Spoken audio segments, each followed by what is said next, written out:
English story, A Worshipper's Dream. Abdullah bin Umar narrates that he never missed congregational prayers for Isha and Fajr. One night, some guests came to his home, and everyone was standing in rows. He tried to join them, but he was too late. Disappointed, he turned around and left the mosque.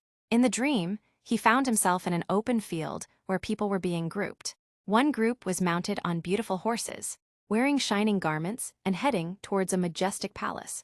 The second group was walking on foot, tired and struggling to keep up.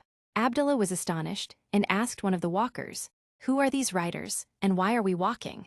The man replied, "Those who are riding are the ones who offered the congregational Isha prayer. Because you missed it, you must walk." This dream left a deep mark on Abdullah from that day onward. He never missed a single Isha prayer in congregation, regardless of the situation. Moral: never underestimate the reward of praying in congregation. One missed opportunity can have eternal consequences.